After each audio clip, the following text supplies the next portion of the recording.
Olá pessoal, esse vídeo agora é para a gente tentar definir e compreender o conceito de absolutismo.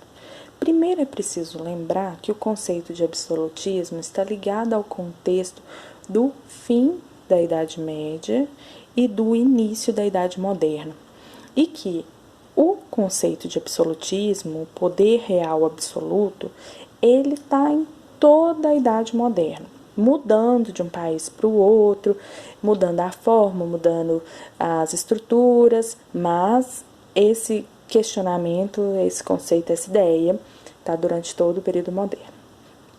Primeiro, de onde vem essa ideia? Primeiramente, surge da necessidade de um poder que unificasse, reunisse e definisse as práticas econômicas e também sociais de um Estado. Então, o absolutismo, ele está ligado ao crescimento, ao fortalecimento da figura e do poder do rei. Era o rei que iria garantir a coesão social, ou seja, que as pessoas ficassem juntas, reunidas dentro de um território, e era ele que ia garantir o enriquecimento dele, principalmente, do seu estado e também de alguns grupos sociais. Para que isso desse certo, era preciso que o poder do rei não fosse questionado, ele fosse absoluto, ele fosse superior a qualquer outro poder que houvesse, qualquer outra ideia. Por isso que esse conceito está baseado na palavra absoluto, de que o rei estava lá acima, sozinho, reinando absoluto sobre todo mundo. Por isso que ele é chamado de absolutismo, que o rei está lá acima de todo mundo. Bom, isso, o absolutismo e o poder real do rei absoluto, ele não foi uma construção de um dia para a noite. Não foi uma ideia que alguém teve e começou a usar. Não.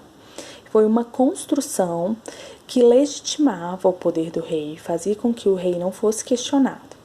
Tem 3 correntes de ideias que explicam por que o poder do rei tinha que ser superior, absoluto, em relação aos outros, né?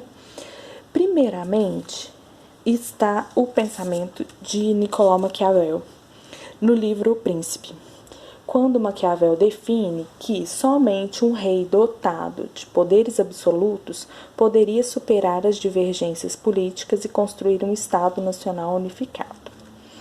Depois, a ideia de Thomas Hobbes, que define que o homem, a tendência do homem é entrar em conflito um com o outro.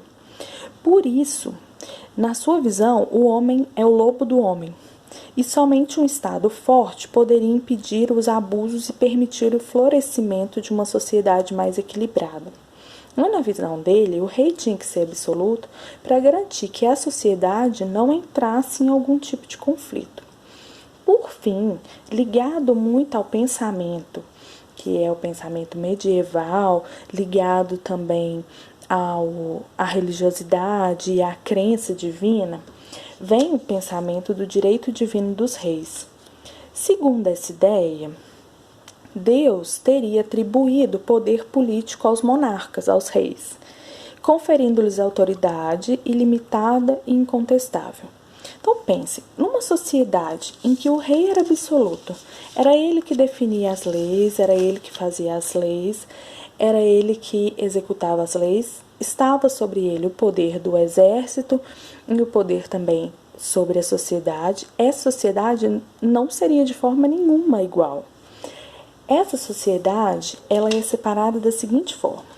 Percebam que essa imagem fala do antigo regime. O antigo regime é como a gente chama, o período em que tanto o absolutismo era dominante, quanto outras práticas e outras teorias que a gente ainda não conversou. Mas como era essa sociedade? E aí a gente tem um exemplo da sociedade francesa, que é o mais clássico. Havia um grupo que começava lá embaixo, pelos camponeses, os artesãos e a burguesia. Nessa imagem ainda aparecem os operários. Os operários, eles começam a aparecer lá no século XVI, XVII, mas agora eles ainda não aparecem. Mas para vocês entenderem que A burguesia, apesar de enriquecer o rei também, ela era parte do povo. Como que esse poder do rei se apoiava, né? O poder do rei era apoiado numa aliança, em que ele colocava um grupo bem próximo ao poder dele, mas um grupo que não tinha grandes influências econômicas, era uma influência política muito forte, e havia um grupo que mantinha economicamente poder. Era esse grupo que levava ao rei o poder financeiro, o dinheiro dele mesmo. Então temos o povo, a nobreza e o clero. Cadê o rei? O rei está acima. O rei está acima de tudo. Ele era absoluto. Tem um desenho, uma charge da época da Revolução Francesa que explica um pouco essa ideia.